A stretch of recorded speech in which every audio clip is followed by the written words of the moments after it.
Hola, bienvenidas, bienvenidos, gracias por acompañarnos. Estos son nuestros adelantos. Mujeres, indígenas, negros, inmigrantes y refugiados se ven afectados de manera desproporcionada por la pandemia, según la Organización de Naciones Unidas. La capital de Colombia volvió a una cuarentena estricta en la mayoría de sus barrios para tratar de contener la pandemia. Las 105 urnas que contienen las cenizas de migrantes mexicanos que murieron por la pandemia de la COVID-19 en Estados Unidos llegaron al estado de Puebla, centro de México.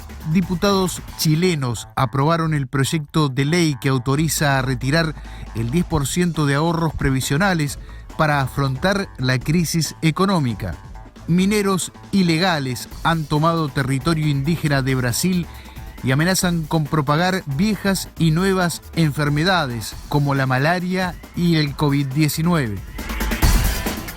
Naciones Unidas alerta que a causa del coronavirus habrá en Latinoamérica 45 millones de nuevos pobres. Unos 45 millones de personas caerán de la clase media a la pobreza en Latinoamérica y el Caribe, la región más desigual del mundo, debido a la pandemia de coronavirus, alertó el secretario general de Naciones Unidas, Antonio Guterres. La ONU cree que el desempleo aumentará de 8.1% el año pasado a 13.5%. Mujeres, indígenas, negros, inmigrantes y refugiados se ven afectados de manera desproporcionada por la pandemia, según Naciones Unidas, pero también sufren, a raíz de la brecha digital, los 170 millones de niños y adolescentes de la región cuyas escuelas han cerrado y no tienen un acceso total a Internet. Hay que reforzar la gobernanza democrática, la protección de los derechos humanos y el Estado de Derecho. Es un momento en el que demasiados ciudadanos y ciudadanas se sienten excluidos y que la rendición de cuentas y la transparencia son fundamentales.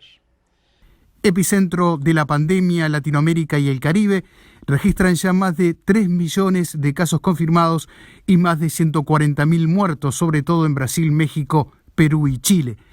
La ONU estima que la caída del PIB regional este año será de 9.1%, la mayor en un siglo. Otra alerta, en este caso de la Organización Mundial de la Salud: la pandemia sigue avanzando por los errores de muchos gobiernos, entre ellos Estados Unidos y Brasil. La pandemia puede ir a peor si los gobiernos de países afectados no se toman en serio la lucha contra el coronavirus. Así lo señaló el director general de la Organización Mundial de la Salud, Tedros Adhanom Ghebreyesus, quien subrayó que demasiados países están yendo en la dirección equivocada. The virus remains public enemy number one, but the actions of many governments and people do not reflect of this. The only aim of the virus is to find people to infect. Mixed messages from leaders are undermining the most critical ingredient of any response: trust. Tedros hizo esta advertencia tras anunciar que en las últimas 24 horas se ha vuelto a batir el récord de casos diarios con más de 230.000, casi la mitad de ellos en solo 2 países. Se trata de Estados Unidos, donde en el último día se han registrado más de 60.000 nuevos casos, y Brasil, donde se reportaron unos 45.000 nuevos contagios.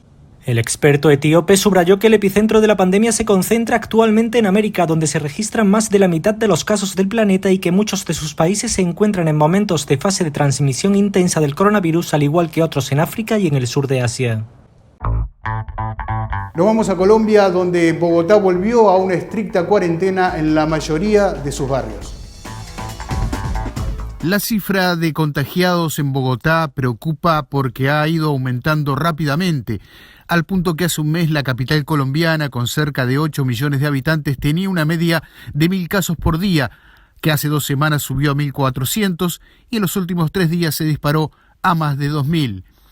Una de cada 3 pruebas de coronavirus en Bogotá dio positivo, y eso quiere decir que la velocidad de contagio es enorme y tenemos que tratar de pararla entre todos, aseguraron las autoridades. Según cifras de la alcaldía, el 89,9% de las 1.161 camas de cuidados intensivos habilitadas para la atención de pacientes con coronavirus en Bogotá ya están ocupadas. En las últimas horas, varios gremios médicos le solicitaron al presidente colombiano Iván Duque y a la alcaldesa de Bogotá que ante el aumento vertiginoso de casos de coronavirus se cierre completamente la ciudad durante 2 semanas. También solicitan que junto con la cuarentena estricta se emita una política social de renta básica real y efectiva con garantías de alimentación y servicios públicos básicos dirigida a la población más pobre y vulnerable, cuyo ingreso, como trabajadores independientes informales o de micro y pequeñas empresas, no está garantizado sin la lucha diaria. Y las 105 urnas con las cenizas de migrantes mexicanos fallecidos a causa de la COVID-19 en Estados Unidos llegaron al estado de Puebla, centro de México. Las urnas con las cenizas de 105 migrantes mexicanos fallecidos por el coronavirus en las ciudades de Connecticut, Nueva Jersey y Nueva York, en Estados Unidos, llegaron al estado de Puebla para recibir el último adiós de sus seres queridos. En una sentida ceremonia, los migrantes fueron reconocidos por el sacrificio de haber dejado su país para buscar el sueño americano y un mejor futuro para sus familias. Estas, en medio de la tristeza, ven esta despedida como una especie de alivio en medio del dolor, tal cual lo comenta Germán Ortiz Trinidad. Hoy pues estamos contentos. Afortunadamente nos vamos a despedir de él como debe ser, como es la tradición aquí en Puebla, de poder despedirnos y hacerle rosarios y todo lo que se lleva a cabo. La mayoría de migrantes tenían un mínimo de contacto con sus familias a través de teléfono o redes sociales, y su sueño era volverse a encontrar. Sin embargo, la COVID-19 les frenó la ilusión, así como le ocurrió a Doris Ortiz con su hermano fallecido. Pues sí, un poquito difícil, la verdad, porque como decimos, queríamos reencontrarnos, pero no de esta forma. Y después de casi 3 meses, pues ya llegó por fin mi hermano y pues ya lo vamos a tener aquí en su pueblo. Jorge Islas López, cónsul de México en Nueva York, destaca el trabajo de los poblanos en esa ciudad y subraya que los fallecidos tenían 2 o hasta 3 empleos, lo que no les permitía descansar bien. Mineros ilegales han tomado tierra Yanomami en la Amazonia brasileña y amenazan con propagar viejas y nuevas enfermedades como la malaria y la COVID-19. Entre minería ilegal, precariedad y violencia se encuentra el territorio indígena más grande de Brasil. La tierra Yanomami es un horizonte infinito de selva virgen, con una superficie similar a la de Portugal, donde habitan más de 28.000 indígenas de las etnias Yanomami y Yecuana. Ellos aseguran que en su territorio reptan más de 20.000 mineros ilegales, aunque el gobierno de Jair Bolsonaro reconoce tan solo 3.500. Sin importar el número, dichos delincuentes se han convertido en sinónimo de violencia, prostitución, enfermedad, deforestación y contaminación, algo que preocupa a los nativos como Eduardo Yecuana, uno de los líderes de la aldea Huaycás, teniendo en cuenta que el mundo se enfrenta a una pandemia. Según los indígenas, a algunos kilómetros de distancia de su aldea hay una pequeña villa ilegal a la cual el coronavirus pudo haber llegado, después de que un joven yecuana se infectara tras mantener contacto con los mineros ilegales. Estamos muy preocupados por los garimpos porque están contaminando nuestros ríos y trayendo enfermedades.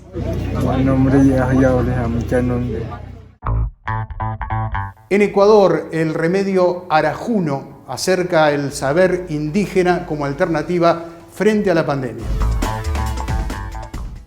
En Ecuador, Arajuno es un pequeño y pintoresco poblado de 3.000 habitantes, 10.000 en todo el cantón, a las puertas de los espesos bosques amazónicos ecuatorianos y que estos días vive sin temor a la pandemia. No hay mascarillas, ni limitaciones de movimiento, ni restricciones de entretenimiento. La intención de combatir la COVID-19 con medicina ancestral indígena tiene convencidos a los habitantes de Arajuno que lo están logrando. Como prueba de ello, los bajos niveles de muertes respecto al número de contagiados. La bebida, que contiene ayahuasca, chuchuhuasa, sacha, ajo, jengibre, entre otros, no consta de pruebas científicas que avalen su efectividad. Pero para Rodrigo Enríquez, investigador de la Universidad de las Américas, es todo lo contrario.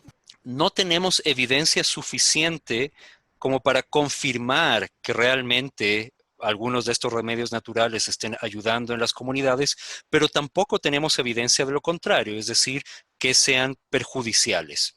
Todos aseguran que no se trata de una vacuna, sino de una herramienta para fortalecer el sistema inmunológico. Y recuerdan que el porcentaje de muertos en la Amazonía ecuatoriana está por debajo de la media nacional, 3% frente al 8.8%. La presidenta de la Central Unitaria de Trabajadores de Chile, Bárbara Figueroa, se refirió al proyecto de reforma constitucional que permite el retiro parcial de fondos previsionales por la pandemia. Con la aprobación del retiro del 10% de los fondos previsionales para paliar la crisis sanitaria aprobada hoy por la Cámara de Diputados, queda demostrado el fracaso de la política del gobierno, queda demostrado el fracaso del ministro de Hacienda, Ignacio Briones, quien de manera soberbia se ha negado a escuchar las distintas propuestas de los actores sociales para enfrentar de manera integral la crisis que hoy es sanitaria, pero además es una crisis económica, es una crisis de ingresos y es una crisis de empleabilidad. Y seguimos en Chile, donde las ferias populares pueden transformarse en focos de contagio en Santiago de Chile. Las ferias libres de Santiago de Chile son uno de los lugares de mayor riesgo de contagio de la ciudad en este momento. Por ese motivo, todo aquel que trabaja allí toma medidas extremas hasta en el uso del dinero, ya que tienen claro que es un medio de transmisión del virus. Las ferias libres, pequeños mercados ambulantes muy populares en Chile, pese a la alta penetración de los supermercados, están en el punto de mira de las autoridades sanitarias y muchos municipios han tenido que decretar su cierre tras detectar importantes brotes. La gran afluencia de gente que acude a comprar, el poco espacio que existe entre los puestos y el constante trajín de mercancías y dinero en efectivo las convierte en un caldo de cultivo para la propagación del coronavirus. La última feria en echar el cierre ha sido la de Lo Espejo, una comuna vulnerable del sur de Santiago, muy azotada por la pandemia y que ya acumula más de 3.600 contagios. Su alcalde informó que 20 comerciantes habían muerto por COVID-19 en las últimas semanas y que el mercadillo estaría cerrado al menos 14 días. La pandemia, que aún no puede darse por controlada, está haciendo estragos en la economía chilena, que se redujo un histórico 15.3% en mayo. Desde marzo se han destruido más de 1,5 millones de empleos y miles de personas se han quedado sin ningún tipo de ingreso. El Banco Central de Chile estima una recesión de hasta el 7.5% para el 2020, mientras que la Comisión Económica para América Latina y el Caribe calcula que la pobreza podría llegar al 13.7%.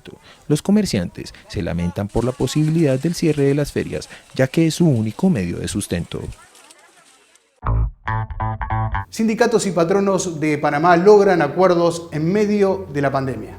Son una veintena de medidas consensuadas durante 2 meses de reuniones virtuales y discusiones ásperas que marcan las pautas para abordar asuntos como la reducción de la jornada laboral en el marco de la nueva normalidad, mejorar el sistema de registro de los contratos suspendidos durante la crisis, así como los procesos de bioseguridad en el trabajo. La economía de Panamá se contraerá en al menos un 2% este año y analistas locales han señalado que el desempleo puede escalar hasta el 20% desde el 7.1% que marcaba antes de la crisis. Repartidores de plataformas de entregas a domicilio organizan un nuevo paro nacional en Brasil el próximo 25 de julio. La movilización en defensa de mejores condiciones laborales es la continuación del movimiento conocido como Freno a las Aplicaciones, que tuvo lugar el 1 de julio y reunió a miles de trabajadores en diversas capitales de Brasil. Sus principales demandas son una remuneración más justa a través de la creación de una tasa mínima por entrega por encima de la actual, pago justo y normalizado por parte de las plataformas, con un cálculo por kilómetro. Entre las reivindicaciones de los trabajadores y trabajadoras está también la suspensión inmediata de la desvinculación de repartidores sin motivo que ocurre, según los organizadores de la huelga, con frecuencia en aplicaciones como Rappi, iFood, Logi y Uber Eats. Se cumplen hoy 41 años de la Revolución Sandinista. Esta y otras noticias en el siguiente compacto. En Bolivia crece el malestar social ante la crisis.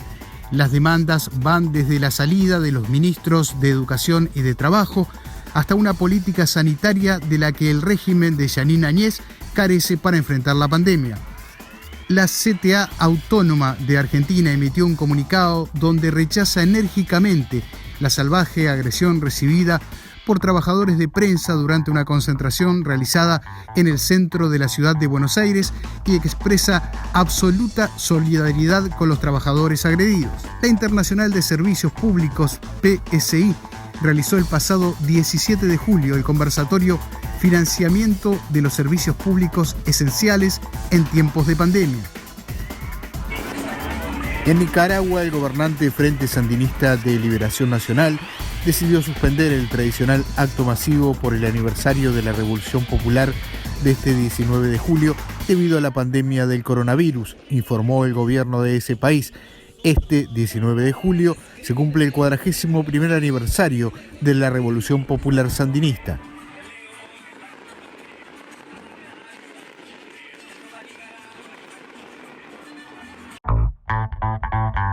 Nos vamos a Bolivia, donde una abogada sale a la calle a vender eucalipto para obtener ingresos luego de perder su empleo a causa del coronavirus. Ella es Delia Cano, una abogada boliviana que debido a la cuarentena y al parón de la economía por la COVID-19 se vio obligada a salir a las calles a vender eucalipto. Junto a su carrito, el que empuja cada día desde entonces, nos relata. Yo soy abogada. Antes de que comience esto de la pandemia, estuve trabajando en el Palacio de Justicia de aquí de Santa Cruz. En enero se cumplió mi contrato y entonces opté por abrir mi oficina. Estuve unos 2 meses atendiendo mi oficina y ya se dio la pandemia, entramos en cuarentena y ya no pude ir más a la oficina. Y teníamos necesidades tanto para nuestra alimentación y es por eso que me dediqué a vender los eucaliptos. Esto pese al temor a contagiarse del nuevo coronavirus, en especial porque la enfermedad puede llegar a su madre, que ya tiene una dolencia crónica de otra patología. Por eso, mientras vende, consume también sus remedios que prepara cada noche y de los que asegura son buenísimos para aliviar muchos males. En las noches nos hacemos vaporización, ocupo mi aceite de eucalipto, que es buenísimo. Las vaporizaciones y los mates. Voy tomando mate de huirahuira, de eucalipto para no resfriarse y nuestras defensas estén bien. Con las plantas en la mano llama la atención de los pocos autos que circulan o las ofrece a alguno de los escasos comercios abiertos en esta ciudad de algo más de 1,5 millones de habitantes, la mayor de Bolivia. Y en nuestra columna de hoy recibimos a Diógenes Orjuela, presidente de la Central Unitaria de Trabajadores de Colombia.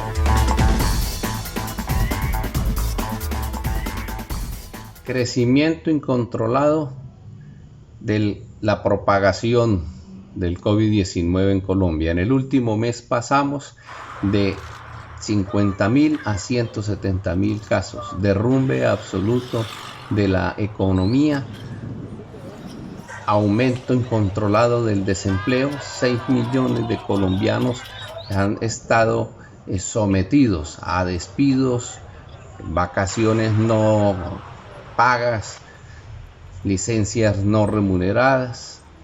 9 millones de colombianos al borde de la hambruna por no tener unos ingresos suficientes para sobrevivir en medio de esta pandemia.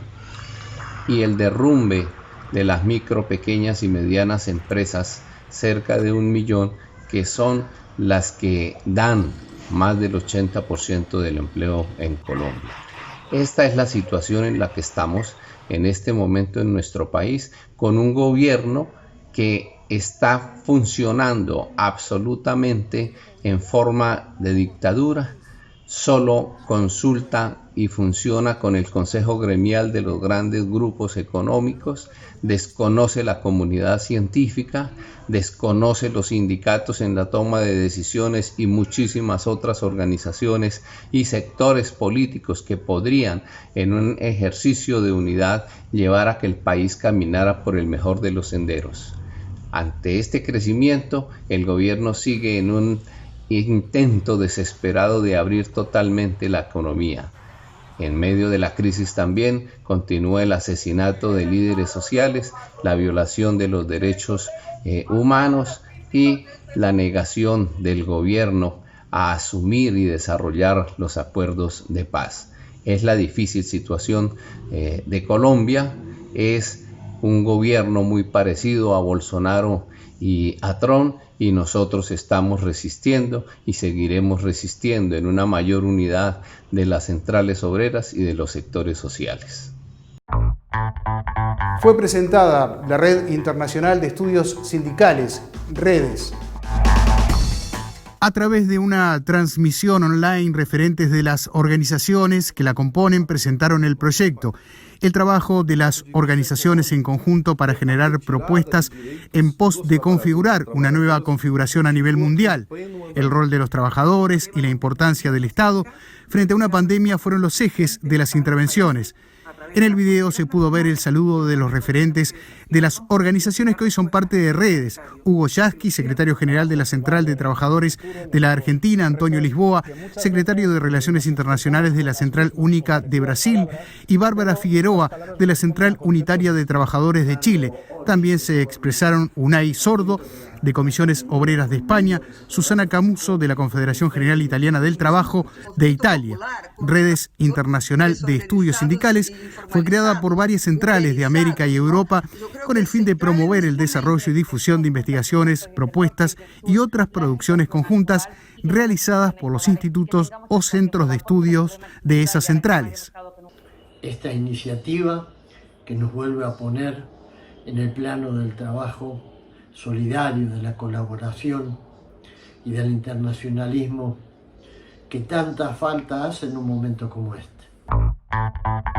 La pandemia dificulta la formación de futbolistas juveniles en la República Argentina. El área metropolitana de Buenos Aires comenzó esta semana una etapa más restrictiva de la cuarentena obligatoria, que se inició el 20 de marzo en Argentina. En los más de 100 días de cuarentena se detuvieron los torneos y entrenamientos de fútbol, y en esta zona donde se encuentran la mayoría de clubes profesionales del país, los entrenadores se preparan para el impacto en la formación de futbolistas juveniles. Daniel Moreira, entrenador de fútbol infantil de River Plate, explica que al darse cuenta que la cuarentena iba para largo, decidieron usar encuentros de Zoom para no perder el vínculo con los chicos, así no puedan entrenar. Lo que hacemos es un encuentro con los chicos y vamos nosotros craneando diferentes actividades, juegos, trivias, videos de fútbol, que hagan tipo competencia también, como para, como te decía recién, mantener el vínculo, pasar un rato con ellos, y que se diviertan, que salgan un poco un rato de lo que es el encierro, ¿viste? Moreira asegura que los adolescentes tendrán más dificultad para recuperar lo perdido en cuarentena que los más chicos. Sin embargo, el River Plate tiene una gran infraestructura y cada categoría tiene su cuerpo técnico con el apoyo de psicólogos y nutricionistas. La mayoría de los clubes barriales de Buenos Aires cuentan con recursos económicos escasos. Sergio Latorre trabaja hace 20 años como entrenador de fútbol en Sportivo Pereira. Se complica en el tema de que no están constantemente con la pelota, aprendiendo, pateando, aprendiendo, ¿no? Cómo hay que poner el pie, cómo hay que llevar la pelota. Hay gente que no tiene lugar en la casa, gente que vive en departamentos y la verdad se le complica un montón. El no tener el contacto con la pelota no es que perdés la forma de juego, pero perdés como mucha habilidad, perdés la constancia, ¿no? Latorre no cree que sea posible regresar a los entrenamientos pronto, y aunque el club no cobra cuota social a los chicos, les preocupa que muchos dejen de asistir por la crisis económica que deja la pandemia. Por su parte, Daniel López, presidente de Santa Clara, cuenta que extrañan a los chicos y los entrenamientos, pero por ahora se han volcado a realizar acciones sociales. Este club pasó de ser un club deportivo a ser un club social para la gente del barrio, para poder brindarle un plato de comida, contención en lo que tenga que ver con todo tipo de mercadería o lo que podamos ayudarlo con medicamentos, con un apoyo. Empezamos a hacer eso desde que empezó la pandemia. Santa Clara cuenta con 120 chicos en la categoría infantil, 40 chicas de fútbol femenino y otros 40 niños de fútbol sala, con los que se mantienen en contacto telefónico y los entrenan en sus casas con conos, pelotas y herramientas cedidas por el club. Soy José Sena, desde la sede continental de la CSA en Montevideo, Uruguay. Gracias por la compañía.